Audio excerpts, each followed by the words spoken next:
This is JCT-TV. I'm Jim Cantelon. This is Bible Study for the 21st Century. Thanks for checking in.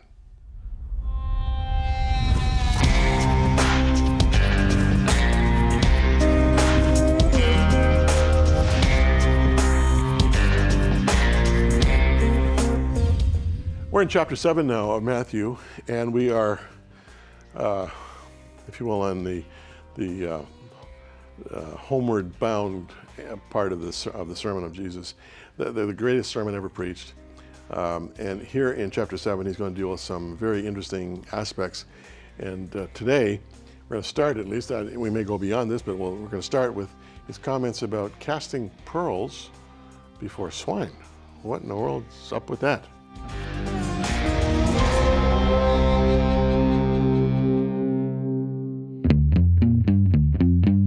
The work of the Word of God is stunningly remarkable. We must understand that God has placed His life codes of salvation and healing in the books of Matthew, Mark, Luke, and John. Jim Cantelon is focused on the messages that God has communicated through the Bible to you and me. Today, it's more important for us now that we learn what God is saying to us. God has placed us here now to be examples and to share the good news of His work with the world today. If you've heard the Divine Mind speak to you through this program, then God has worked in amazing ways to reveal His Word. Remember that this program has cost, and we have been faithful to God to bring this program to you. If you want to give an offering in any amount, we would appreciate it. Send to Jim Cantelon today, P.O. Box 989, Burlington, Ontario, L7R3Y7. Or call us at 519-415-8341. Or simply visit jimcantelontoday.com.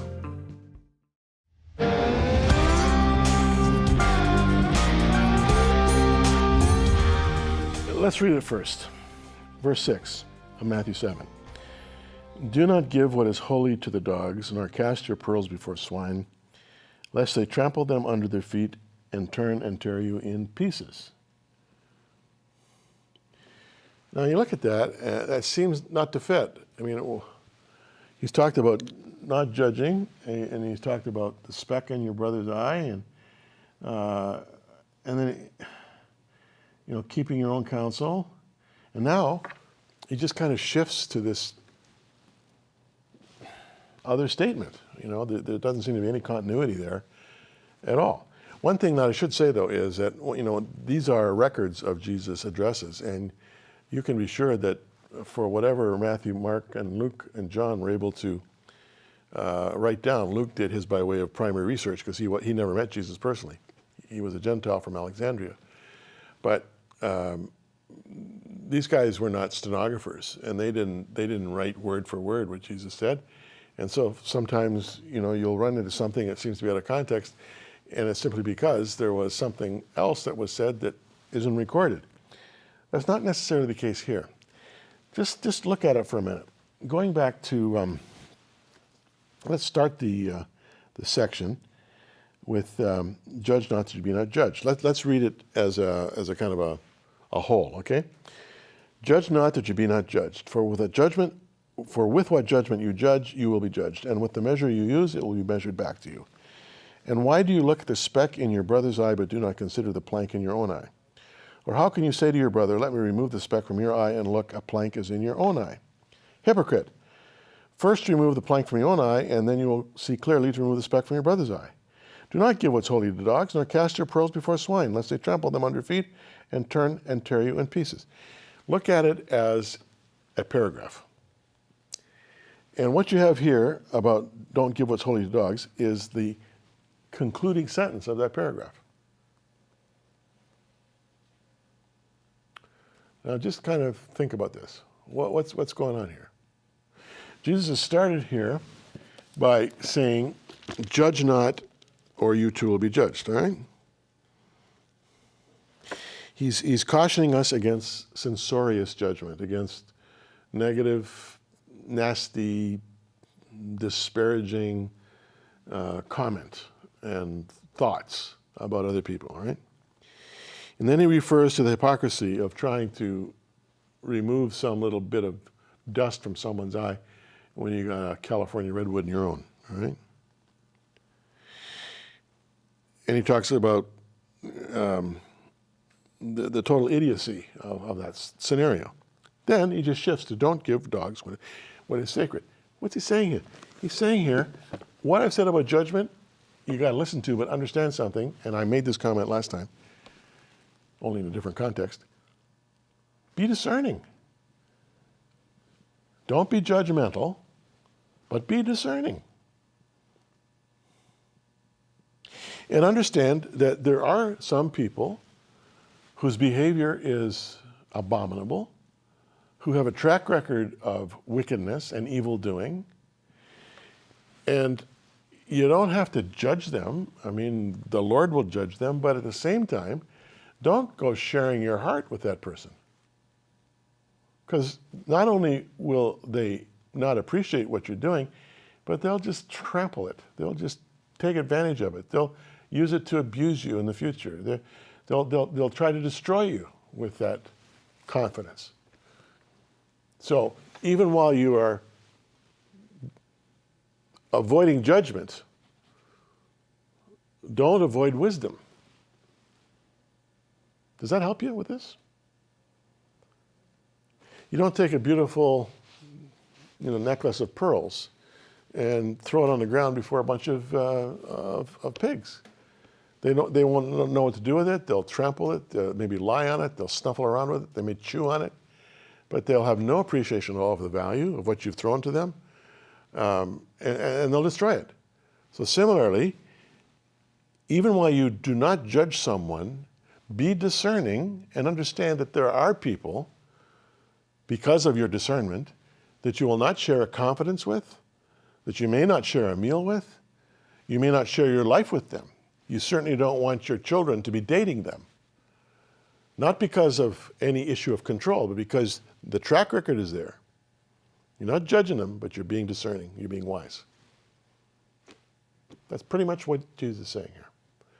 It's a concluding sentence to a paragraph on judgment.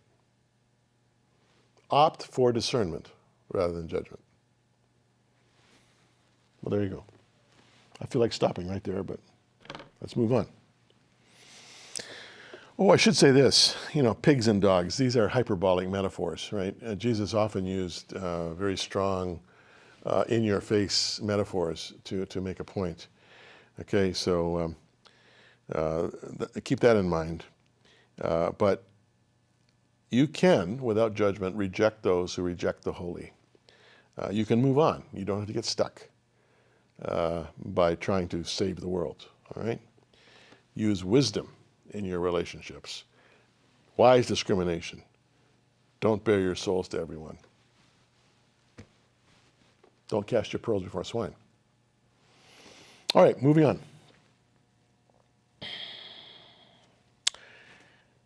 Verse 7 of Matthew 7.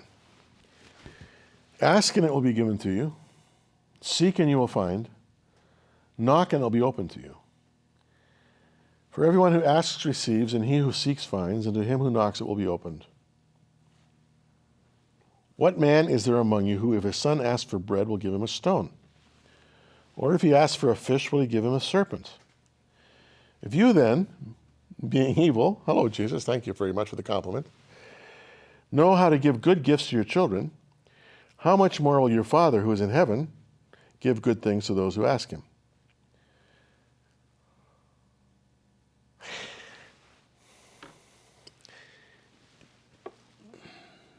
We need help in being a discriminating follower of Christ. Remember, what he's saying now is right in the context of what he just said about not casting your pearls before swine. Because you might say, okay, I don't want to judge this person, but I'm not sure my discernment is to be trusted. Help me, Lord, in my discernment. Help me, Lord, to be a discriminating believer in the proper sense of discriminating. Well, what he's saying here is prayer will keep you on the right path. Pray again and again, and you will be heard. Be bold, not timid. After all, you're asking your Father in heaven, who wants to strengthen, not weaken, his children. The word for father in Hebrew, the word that was common in Jesus' time, was Abba.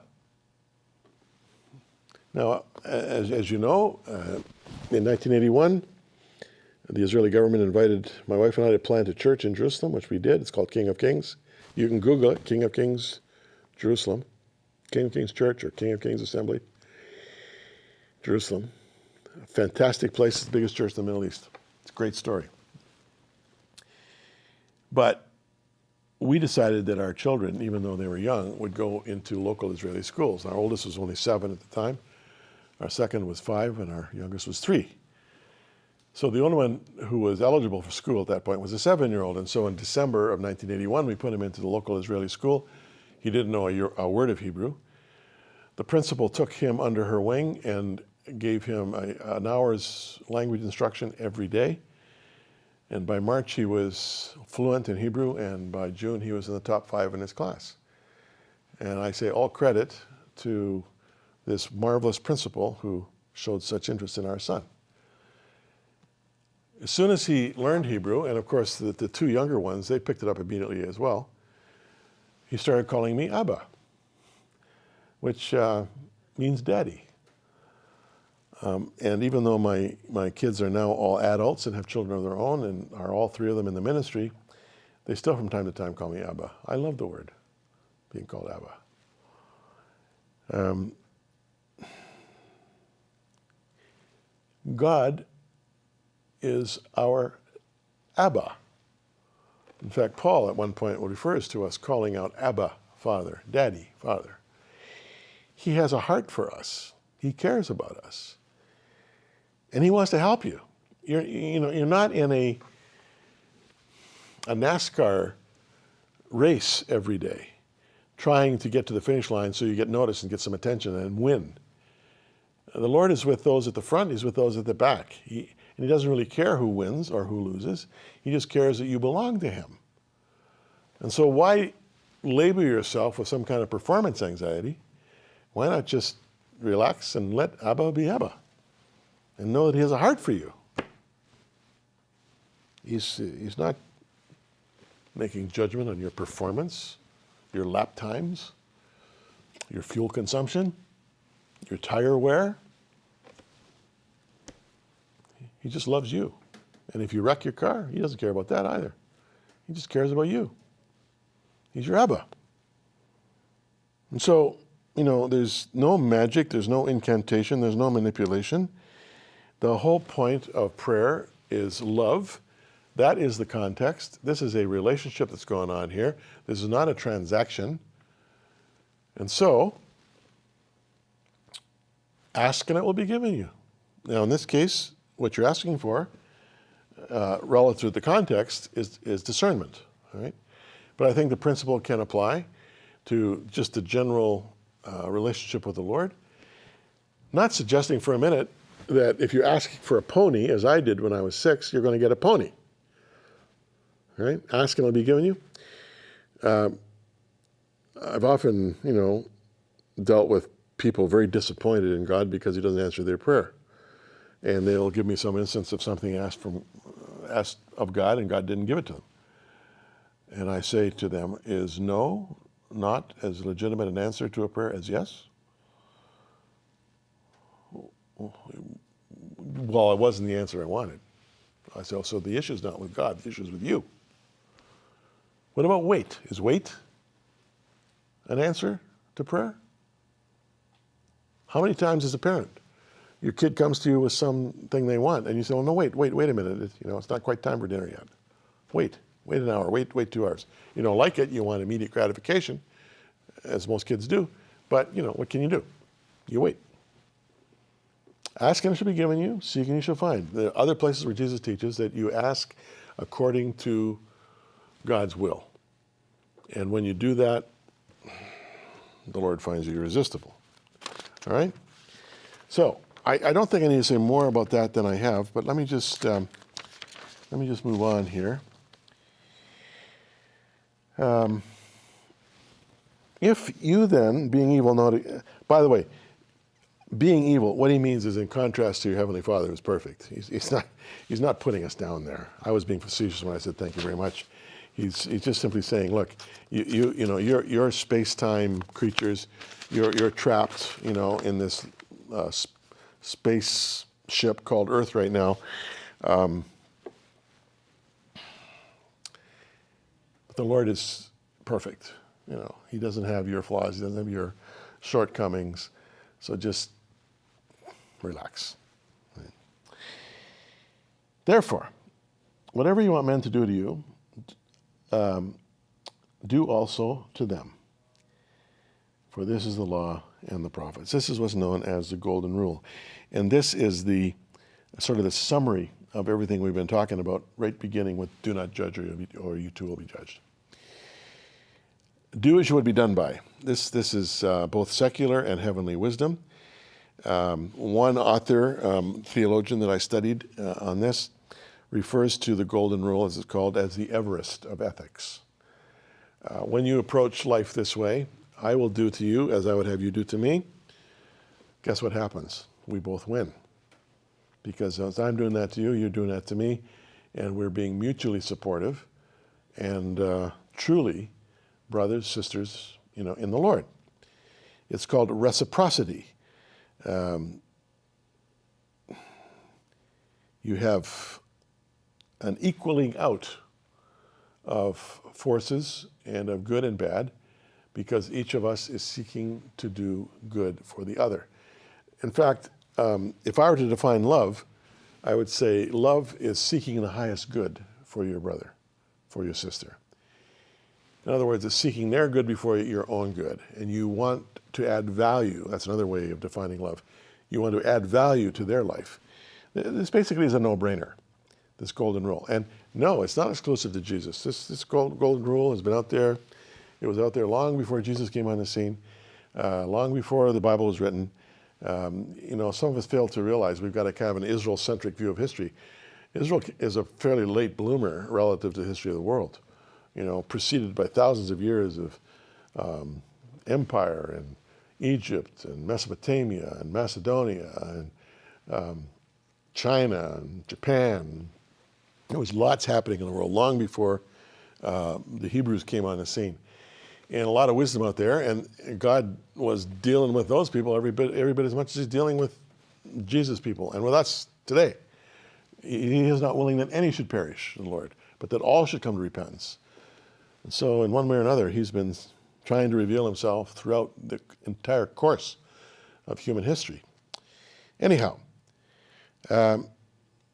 when Luke talks about this golden rule, he makes 3 references to love of enemies. In fact, let me just turn to that. I don't have it on the screen for you, but in Luke chapter 6, which I will find right now, verse 31. He's quoting Jesus here. I say, love your enemies, do good to those who hate you, bless those who curse you, pray for those who mistreat you. If someone slaps you on one cheek, turn to them the other also. If someone takes your coat, do not withhold your shirt from them. Give to everyone who asks you. If anyone takes what belongs to you, do not demand it back. Do to others as you would have them do to you. If you love those who love you, what credit is that to you? Even sinners love those who love them. If you do good to those who are good to you, what credit is that to you? Even sinners do that. If you lend to those from whom you expect repayment, what credit is that to you? Even sinners lend to sinners, expecting to be repaid in full. Love your enemies. Do good to them. Lend to them without expecting to get anything back. Then your reward will be great. You'll be children of the Most High, because he is kind to the ungrateful and wicked. He is kind to the ungrateful and wicked. You be kind to the ungrateful and the wicked. Be merciful, just as your Father is merciful. Good stuff, huh? More to come.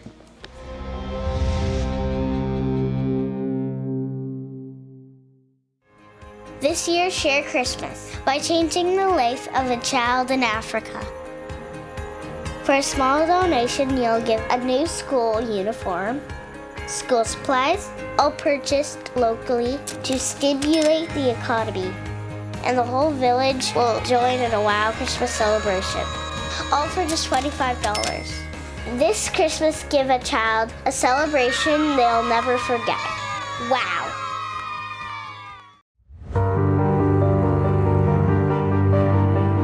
Cantelon Cantelon's Casual Commentary, a companion guide as you study the Gospel of Matthew, along with your host, Jim Cantelon. There is so much in Scripture that can't be covered in a half-hour program. What is the context for this story? What were the Jewish traditions at the time? What is the Hebrew meaning of the word? Jim decided to share some of his research with you in a series of compact booklets that soon will be a book. We'd like you to have a copy of Cantelon's Casual Commentary, edition number 1. Place your order with a meaningful gift and help us build this ministry. You may wish to become a monthly partner when you place your order. Phone 519-415-8341 or write Jim Cantelon today, P.O. Box 989, Burlington, Ontario, L7R3Y7, or go to jimcantelontoday.com.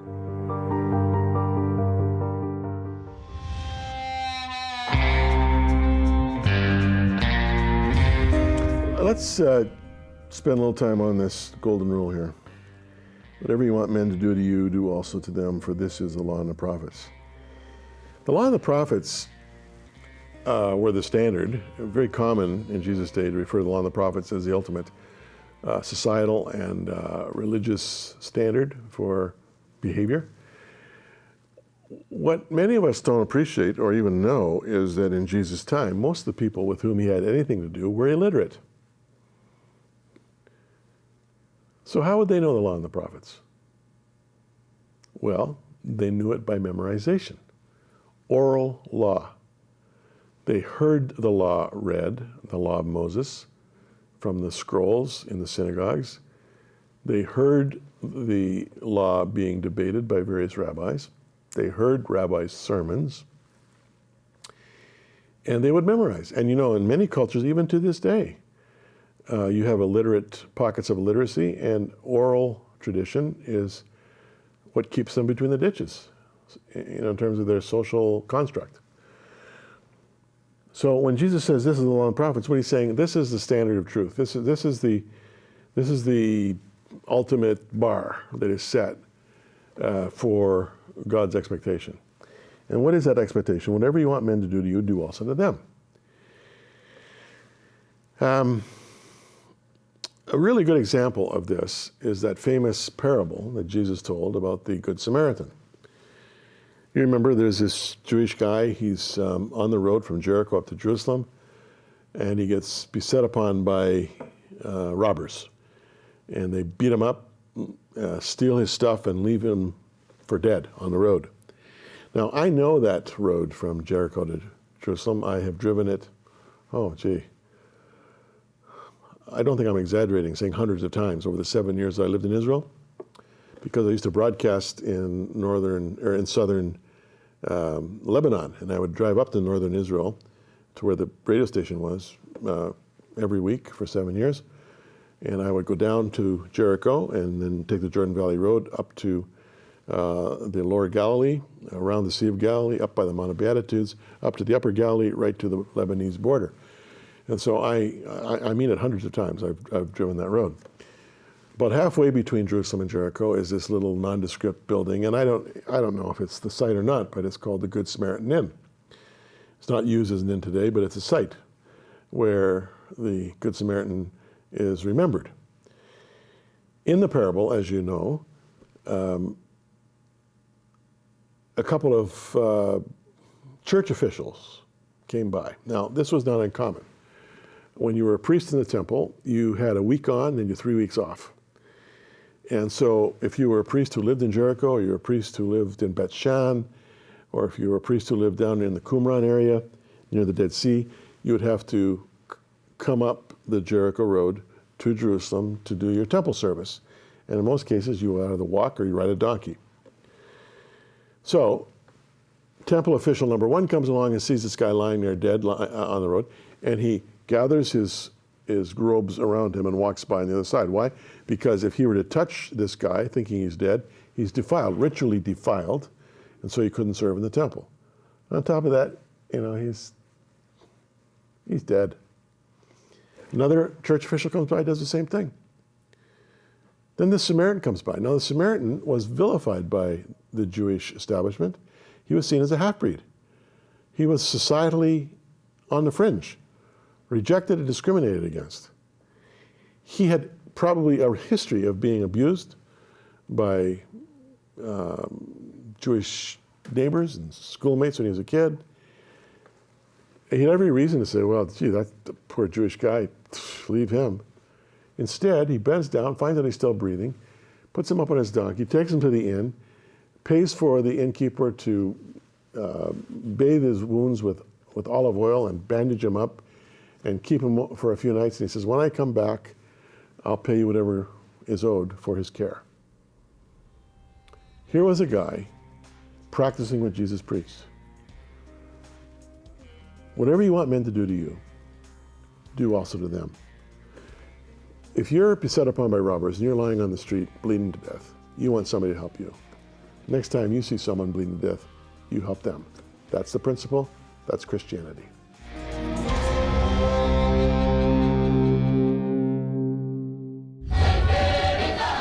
Remote and rural, these children and their families have no access to medical care. There is no clinic nearby.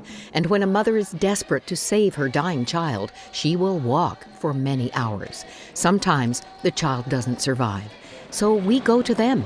These tables and chairs under the trees look like a gathering, not a medical clinic. But the doctors and nurses are transforming the lives of the children and their families. They provide primary medical care, classes on sanitation, medicines, and a better understanding of HIV and AIDS.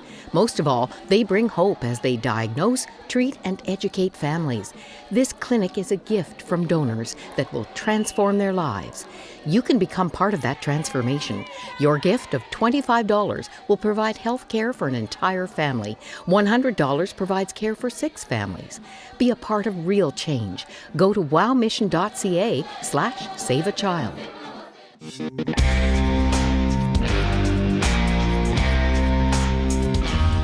The second installment of Cantelon's Casual Commentary is coming in a little while. I'm going to be doing chapters 5, 6, and 7, which is the Sermon on the Mount. So it's going to be quite a bit thicker than this first one. This is chapters 1 through 4. If you don't have it yet, know this. You can ask for it when you send in your donation to Jim Cantelon Today Television. We really need your help, friends. We are a humble little operation here. It's quid pro quo here. We help you, you help us. Together we can have a good time. And I hope you're enjoying this. Until next time, bye for now.